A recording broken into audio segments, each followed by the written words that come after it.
let me just say this due to time. The question of what distinguishes us from other people, right? Mm-hmm. Nothing. We're all the same. Either we're all in hell or we're all out of hell. Or some are in hell now that you're waking up, truly waking up, but you're going to see that you're just like everybody else. That's why everybody got the same story. Those in hell suffer just alike. Those who are out of hell stop suffering. And we are a spirit. We're not our body. We're not our food. We're not our talent. We're not our anything. We're nothing. And there is nothing that we should be identified with. Zero. As long as you identify with anything or anyone, even the intellect, you are in hell. And you're not yourself. You're not the way you were created. You're in hell. It's an illusion. And the problem with overcoming hell is that you have identified with so many things. So many things. And everyone in this room, including me, have created a victim.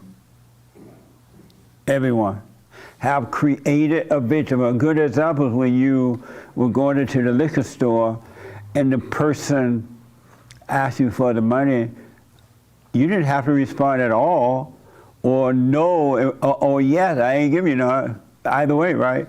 But you created a victim by giving a false answer. Because it would have made the person mad, or would have done this, make the person feel good. But if you didn't participate at all, you would not have created a victim. When you can't live without an opinion, you create victims. And you make up reasons. For example, I asked Haight this morning about the biblical question. We had two choices, right? And so I said to Haight, give me the first biblical question that we came up with. And instead of giving me the first one, he gave me the second one. And then Joel responded to the second one. I'm like, well, hey, I didn't ask for the second one. Why did you give me the second one? I asked for the first one. And then what happened after that? Hey. I started to make an excuse. The first one, because it had gotten kind of mixed up.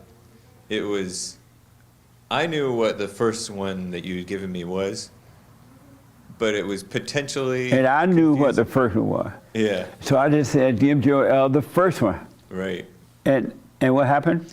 And so I gave him the first one that he'd been exposed to, because he'd been exposed to that second one first for him. So I basically got confused in my mind, like now I'm confused some more. And so you're like, human beings don't follow instructions, and I got slightly embarrassed, and so I'm like, well, the first one. Right away, you start making excuses. I stopped because I kind of knew, and then I was confused about what my answer was going to be anyway. You just started cracking up, and so did I. Because the mind is always at work, and it always causes you to make up excuses and lie. And the way you can know when somebody's lying, I almost don't want to tell y'all this. I don't know if you're ready for it yet.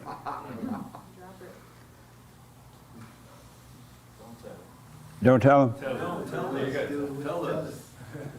You won't bring these secrets already. Huh? You say you're always holding secrets. I'm still waiting for the boy first secret. I'm still waiting for that secret. There's a secret to making boys first. Did y'all know that? Somebody sent me some money asking me for it. They're like, this is a super chat for how you make boys first. Stuff like that. You told us. At the meeting, right? But you didn't tell nobody, right? Oh, okay. Yeah, what happens at the meeting stays at the meetings. Amazing. I'm going to hold this for a week.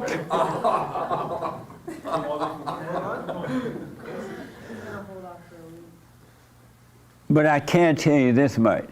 Everyone that spoke today lied. That's what I'm saying. How can you tell a liar? If their mouth is open, they're talking. I'll leave it hanging because I don't want to put too much input on it.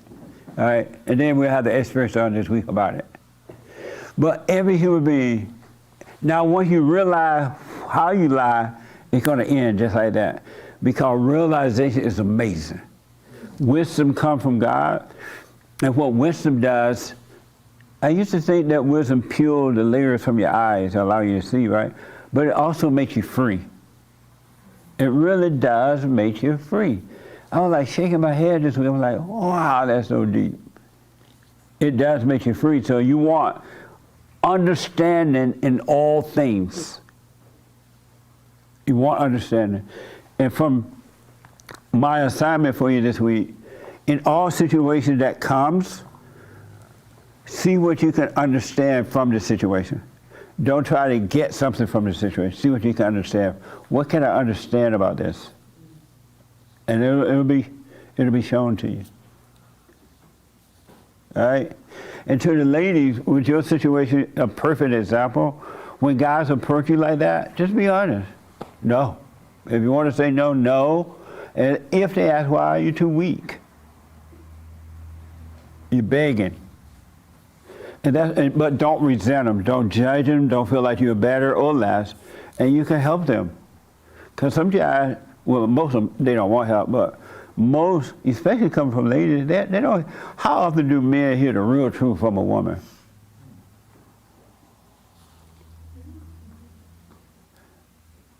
What? No, I'm just laughing at my situation. And don't let your ego want to play with him, make him beg. Don't get a thrill out of the begging. He keep coming around every day asking the same thing. Because if you don't be careful, you'll get a thrill from that. Yeah. Because you would know he's weak, you know he'll be bad, you know he'll keep begging, and you already know you really don't want to go out with him. Why not just say no? Well, I did it like this. And when someone is very persistent, because we saw each other almost every day, not really. Well, tell him he's begging. Yeah. Say, stop begging, man. That's yeah. weakness. Yeah. You know what I mean? Something to wake him up, hopefully. Mm-hmm. But Yeah. don't play with him. No. No, I won't. All right. So there's nothing that distinguishes us from anybody. And the only thing that changes when you forgive, you realize you're wrong for hating, and you forgive, your nature will change if you stay with it. Your heart will wake up first, and the heart will change the nature, which is the Spirit of God. And you will see that you are no different than anyone else. The bum on the street, the prostitute, the murderer, the rapist, you're no different than anyone else. Huh? 2 hoops and a holler. That's right. Every human being is 2 hoops and a holler for becoming Jeffrey Dahmer. And if you listen to their story, you will see it's the same spirit that's in you guys. And all of us until we're born again of God. But be careful not to get stuck with the intellect on this. That's why I don't really want to throw out that do you create victims? Because every human being does. You just don't know you're doing it until you can see that you're doing it. I will tell you that part. So watch that, all right? And pay attention and just watch you, but watch the intellect talking to you. If the mind is reminding you of the truth, that's the devil.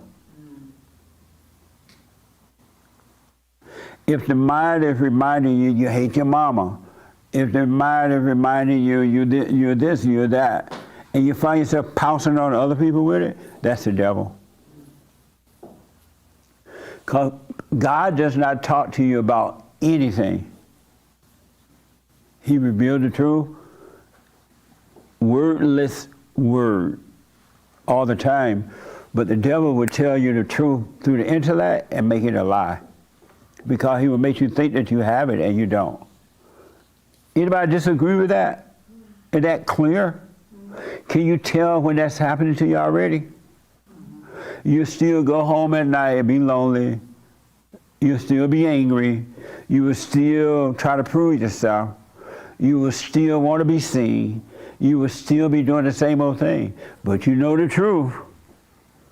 The intellect is not your friend. And that's what we want to overcome, the intellect. The intellect is of the devil. My voice is a voiceless voice. God said, my children will know me by my voice. So when the devil is telling you what you've heard, it may be true that is true. You did hear it, but you don't know it. So stop repeating the devil. Don't get so excited that you repeat the devil. Watch yourself. That makes sense? Any question about that? Isn't it? You seem questionable. No question. What do you think about that? It's so true because even this week when you asked that question, I said, well, nothing. I'm no different than anybody. And that's just like the answer that I thought of. Yeah. But The that devil will same tell week, you, oh, you're no different than anybody. Because Yeah. you feel that's what Jesse's looking for anyway. but that same week, this same week though, I thought of And myself as stop less. asking questions based on what you think I'm looking for now. You know me now, right? So you know that every question I have, there's something else behind it. And now you're looking in your head to respond to that question based on what you think. So if it's raining outside and Jesse asks if it's raining, that means it ain't raining. You know what I mean? He must gonna say, oh, that's an illusion of a rain, even though you're wet. But go ahead, Nick. I was just saying that I thought that I was like, well, nothing. There's no difference between me because of everything I learned. But this very week, I thought of myself as less than others. Yeah. And it's like if I really totally knew that was nothing distinguished me, I would have no problem. I would care about what people think. It would be like all love all the time. Does that make sense? So stop trying to respond in fellowship based on my question. You start looking around based on just a question. That makes sense? What do you think about that? And I'm not asking you to be cautious, I'm just wanting to get some feedback and we got to end here. Then I come to you. Think of a, When I ask a question, right, the devil tell you, or would tell you or whomever, oh, if he asks if it's raining, even though he knows it's raining, it must not be raining. He must be thinking there's an illusion of a rain. yeah, I think that could be the natural proclivity. But with this question, I actually experienced it because there was one day last week where I thought I was looking fabulous and no one gave me a compliment. So when I got home, it's so embarrassing. When I got home, I asked my husband, what do you think of this outfit? Isn't it cute? Isn't it cute? Nobody complimented me. And in that moment, Jesse, I'm like, oh my gosh, Yeah. I am so in my ego. This is so demonic. That's So, true discovery. Yeah. Absolutely. Not because I said it, but because you can see it for yourself. It's revealed to you. Amazing.